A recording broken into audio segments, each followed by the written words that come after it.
One very common cause of quarrels among couples is money.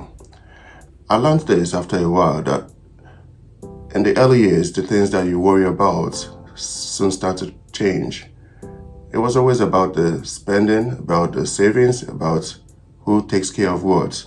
And it wasn't long before we figured out that if we had money sorted, that the rest of the art of being married is probably 80% solved. When we mean money, what do we talk about? In the United Kingdom, money essentially means bills. It is who pays what bills. So whether you are a single earning couple or you are a dual double-barreled earners, bills will constitute a big chunk of what you talk about.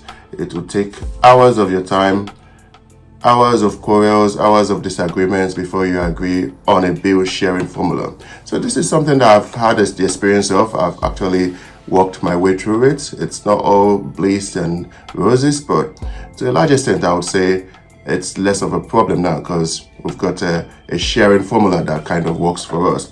This is going to be peculiar to every family. Every family, every two persons are going to be different and they have to work out their own issues. Now, this is the formula we've devised. X cubed plus square root of y squared is equals to 0. Here are a list of the bills that a man must pay. Remember, must, unless if totally agreed upon. Number 1, rent, or in often cases, mortgage. This is the chunkiest part of your expenses every month, so it has to be catered for by the man. Well, you can argue with that if you want. Now, the utility bills are another one. They're going to be a recurring one. And the gas and the electric, I think the man should take absolute control of that one. Third one, the insurances. Property, is it car? Is it life insurance? Well, it's not a lot of money when you figure out the big ones, but yes, because it's something that has to do with life after death. Insurances, the life insurances. It's entirely up to the man. Now, the housekeeping. This is a big one because obviously the ladies own the house, run the house in many scenarios, but the housekeeping bills, the issues about food, the cleaning, clothes, and obviously if you say you are the man of the house, then clearly you should cater to those bills as well. Now, someone who isn't so much in agreement with me will already be wondering what else is left. Yes, there's still a few things left, so just stay on. We'll go through all the entire list. Now, housekeeping would also include the cost of scripts. Now, when you start to have to go to the pharmacist to pick some meds, they get to charge you for the scripts. So it is on the man, I would say. If you've got a car and you're paying for it, perhaps you should consider being the one on top in that regards. And also black tax. This applies to most people from outside the United Kingdom. Clearly, there is some form of covert expectation that we give a bit of our returns to our parents or the elderly ones. So that's called black tax. And where it's possible, it should be something that, again, the man caters to, whether it be for his own family or supplementing his wife's own for the wife's family. Now, going down the line, we've got council tax. Obviously, another big one, a recurring bill. It's about the house. It's about the day-to-day function of your house, the things that need to be taken care of, including the waste bins.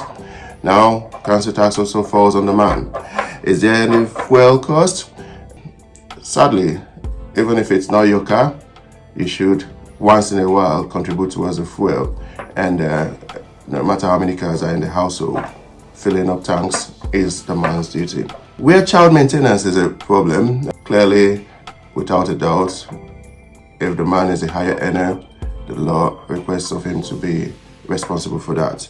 So, if there are any other outstanding issues, loans taken from the past, taken by the wife, penalties, parking charges, anything else that may have been left undone and as a result accrued a few bills on it, now again, it all falls down on the man. So why does the man have to do all this? Now let me give you a rundown of what bills the wife, the woman, must pay.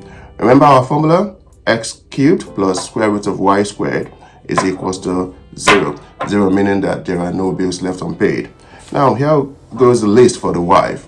Number 1 on that list, TV license. It's an annual bill. It's been increasing lately. Well, if there's a television showing any live programs, they should have bills paid for, and I think the wife can easily and happily do that.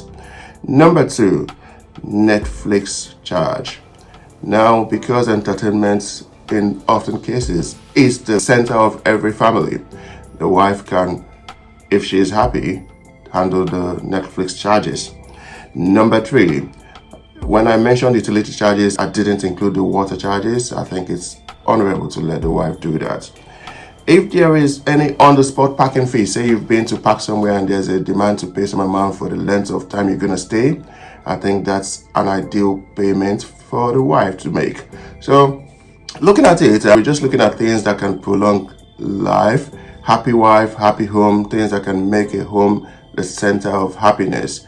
And if you abide by these rules, you can do a bit tweaking, change a few rules just to make accommodation for certain financial details that I might have omitted. But if you do most of this, I'm sure there would be no crisis. There will be no reason to worry going down the line, because it will be a home that is absolutely and totally catered for and well attended to by both man and woman. My name is Dr. Oji Obiora. I'm the GP with a special interest in YouTube, and I will do this a bit more in the coming weeks. Please like, share, subscribe, leave a comment. What do you think? Should men do less than I've stipulated, or should they indeed do everything? Thank you. Bye.